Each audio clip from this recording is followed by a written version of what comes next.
because her real parents' household was much more, I will not say chaotic, it was not chaotic, but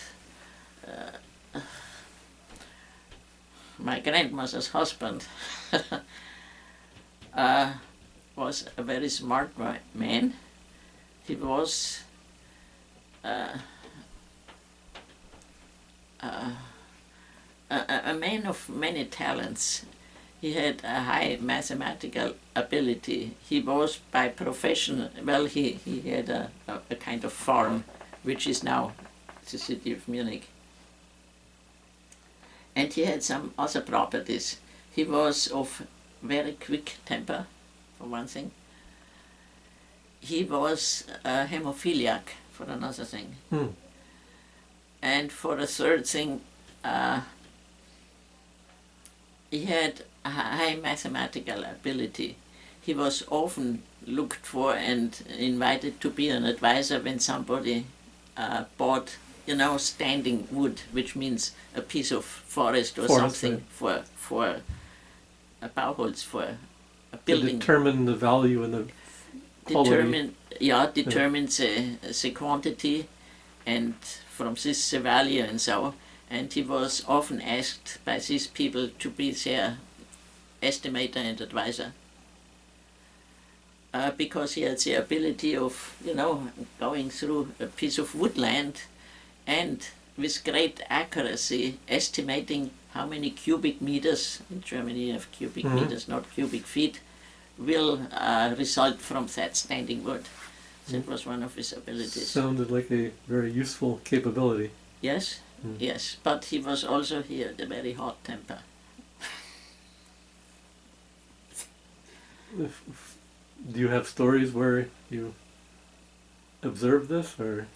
Yeah, I saw him only once in my life, and I was 3 years old then, but I have a vivid memory of that visit.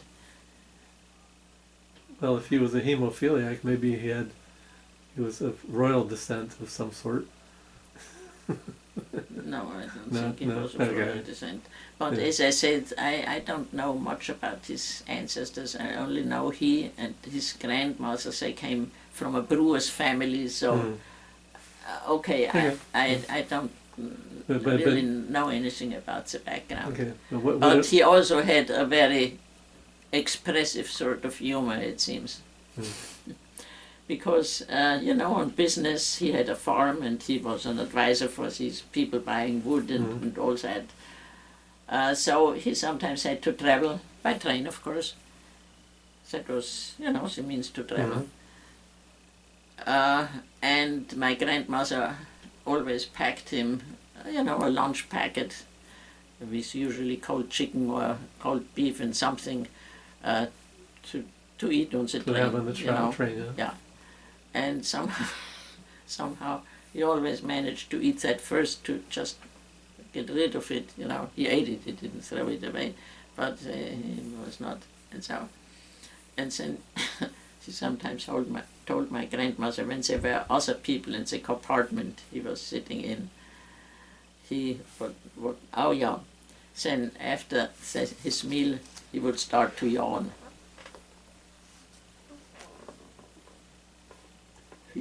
And he did that so long till everybody else yawned. You know how infectious this is, and he got a kick out of that. So this was his flavor of humor. Yeah, there were probably other things too, but that was one thing which is reported, that he usually did. He got a kick out of things like that. But his temper seemed to have made quite an impression on you. Yes. And that was his downfall, quite literally. Not only that, when he came home sometimes from a trip in the evening, and my grandmother would cook him something special, because meals were very simple at that time, especially in the evening. So she sometimes cooked him something special, and he would not have it. He could have a fit of rage and throw it out the window. At least that's what my grandmother reported. And said he did not want anything special that his family did not have. Wow.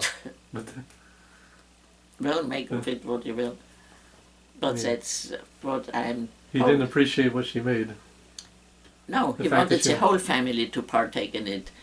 He resented that he alone would have it, and his family would have something simpler. Yeah, but he didn't appreciate the special treatment she was giving him. No. Uh, And as I said, he was of hot temper, and he had this, well, economy, it was called at that time. It was really a kind of farm, you know, with cows and horses and stuff. And once he caught one of his, well, what is a knecht in English? trout? Huh? A fish? No. A hecht is a fish, Oh. but a knecht is a servant on a farm who does the farm work. Oh, A male laborer who is called, but he said he caught something. Huh? He said he caught something? No. One of his farm workers who was in charge of a horse. Uh-huh. He saw the farm worker mistreat the horse, Oh. you know, beat him or something Yeah. like that. And in a fit of rage, he gave the farm worker several slaps in the face. You know, he was a strong man, Mhm. my grandfather. And the farm worker resented that. And on the sly one day, he was behind my grandfather and with a full bottle of beer, and I don't mean these bottles of beer, I mean the liter bottles as you had them at that time. You know, Hit him over the head. hit him over the head with a full liter bottle of beer. And my grandfather was for weeks, I was told, between life and death. Oh my God. Yeah. And of course, since he was a bleeder, you know, there was probably a blood clot and Right. whatever. He did recover in a way, but he was not himself anymore. And my grandmother would notice things like, you know, they looked out the window and my grandfather would point to a person and say, da schau, here, look, that's the one, you know. He was, you know, Well, he had some sort of brain damage afterwards. he had brain damage, that was it. That's- And things got so bad that my grandmother was afraid that someday something, you know, would happen. And they put him into a institution. Yeah, that's the question. Egelfing, to Egelfing. An institution for mentally disturbed people. And that is the one time I saw him, because my grandmother and my mother with her used to visit him regularly. And when I was 3 years old, they once took me along. And I have a very clear memory of that. And he liked to eat something like prosciutto, okay? So they brought him, you know, they had gone to a butcher's shop and brought him, you know, some thinly sliced prosciutto, that what he liked, in that kind of paper, you know, that parchment-like, kind of paper, Right. and brought it to him as a little gift. And they were in a room with him alone. Egelfing must have had a visitor's room, you know. He sat at a table. I do not remember his face, I saw him from behind. And they gave him this ham, and I, as a little child, I was 3 years old, was very fond of that ham, you know, and I probably looked at it and so. And he gave me, you know, one piece after the other, and I ate it. And there is always a rim of fat, you know, on that kind of ham. And I remember both my mother and my grandmother saying, "Aber Papa, nicht fat. He shouldn't eat the fat rim, you know, because he gave me the good stuff, the fatless one piece, and he himself then ate the fatty rim, you know." Wow. So he was... Well, and I still remember they saying, "Aber Papa, nicht fat, you know." They did not want him to eat the fatty part. And that's what I remember. And that was my only meeting with my grandfather. And I do not remember his front. I just remember his back and his turning to me and giving me, you know, pieces of that ham which I liked so much. That's unfortunate that you didn't get to know him more. Well, yeah, but this one time, that is the only time I remember seeing him. And the sad story is, well, he lived in that institution. When I was 3 years old, that must have been 1900, well, 32 or 33, I don't quite remember when it was, but I was about that age. And he lived in that institution, you know, and my grandmother and my mother used to regularly visit him, but I wasn't along another time. So that's the only time I saw him. And then, as you may know, probably, when Hitler came to power, he not only wanted to extinguish the Jews, he also wanted, that was his program, extinguish unworthy life, as it was called, you know. That was not an official program, but it was done not only to that institution in Har, where my grandfather lived, but to all other institutions too. People who were like that, you know, not productive members of society and hopeless and so, or very misformed, or children, or, you know, anything like that. Yes, very handicapped and no hope of recovery and so. They were all to be euthanized. That was Hitler's program. And of course that was kept kind of under the lid, you know, because the churches and also other people and other countries, you know, might have raised protests and naturally, you know, something inhuman like that. So it was kept, as I say, under the lid. So one day, my grandmother and probably my mother wanted to visit again and went there, and they were told, no, he has been transported to another institution, further in the east of Germany. Yeah, why? Well, because of the war, you know, whatever they could not find a real reason. And then, and my father was still alive then, in 1940, my grandmother got notice that her husband had died of pneumonia. And they got an urn with ashes. And the truth is, as surfaced after the war later, and they were all brought into either concentration camps or special camps and were euthanized and cremated.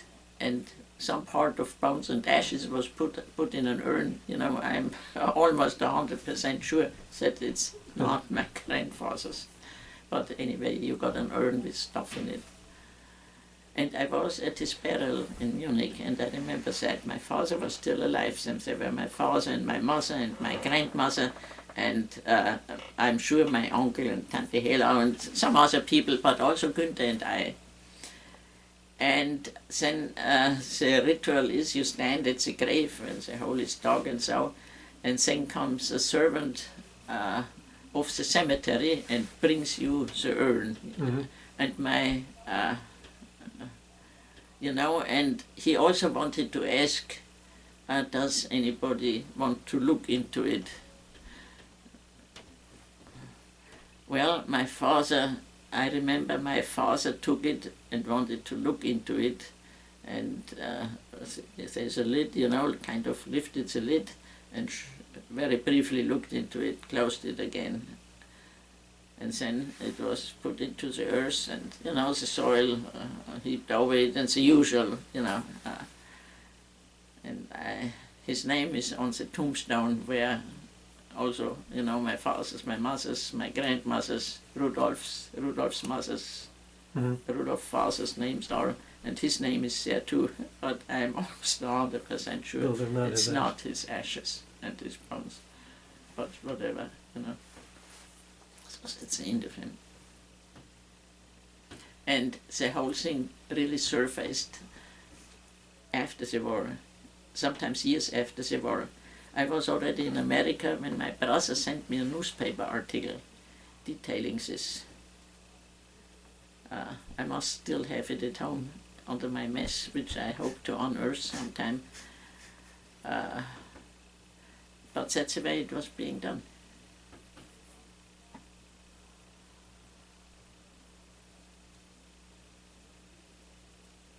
Yeah. So that's the story of my grandfather. It's rather sad. Rather sad. Yes. And as I say, the only time I ever met him in person was as a very small child, and I remember his backside, he was a strong, very massive man, and the back of his head, gray stopples or something, and reddish skin. But I don't remember his face because I don't recall having seen him from the front. Maybe I forgot that, I don't know. And he's feeding me with a good part of the ham. And so Alfredi and Hella, What your aunt and uncle on your mother's side. Talk about Alfredi. Alfredi is my cousin, and Hella is my aunt. Okay. And so, but Hella had a brother. Your mother and Hella had a brother. Alfred. Not Alfredi. Alfredi is my cousin who lived with us for a year in America. But so there's an Alfred. Yeah. The older. Yeah, that's the brother of my mother and Tante Hella. Yes. He's the oldest. They seem to be involved in your upbringing, no? They were. Yeah. She lived in Hella lived in Starnberg. Yeah, she lived in Starnberg first. And where was Alfred at the time? Oh, he was married at that time. He even had his son Alfredi at this time. Alfredi must have been born around that time, maybe. Now, in 45, after the Americans came, Uncle Alfred came to Starnberg, because at that time he didn't live in Munich with his family. He lived in Emmering, which is near Fürstenfeldbruck, some 30 miles or so from Starnberg. And he and I biked to his house, the 30 miles. At that time, bikes didn't have gears, I had single speed. My girl's bike, which was still not full-size bike, single speed, yeah. So it was an effort, but we arrived the same day. And the reason was that we had nothing to eat, we were hungry all the time. And my aunt, my Alfred's wife, Tante Maria, Alfred was at that time, I think, 3 years old. And my uncle had no job. As a matter of fact, he spent some time then in a camp because he was involved with the Deutsche Arbeitsfront, which was Hitler's, organization for social purposes. Their workings were all social. They had nothing to do with concentration camps or anything. It was like the same function approximately as a union guy might have. He watches out for, that workers are treated humanely, that they get their vacations there, whatever they are entitled to, and also it involved the